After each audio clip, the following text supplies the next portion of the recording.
In this guide, I'm going to show you guys how to fix Bluetooth device not showing, not connecting problem. Let's get started.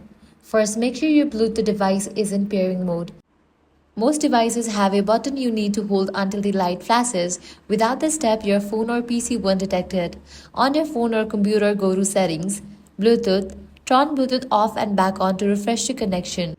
If the device still does not appear, forget all connections, tap the info icon next to save device and select forget this device, then try pairing again. Next, clear cache. For that, head back. Click on General, scroll all the way down, click on Transfer or Reset iPhone, click on Reset Network Settings and go through the process. Likewise, check Software Updates. For that, head back. Navigate to the option Software Update. If any updates are available, just update it. Outdated software often causes pairing issues. Finally, restart both your phone and the Bluetooth device. If it still does not work, test the gadget on another phone or laptop to confirm whether the issue is with the device itself.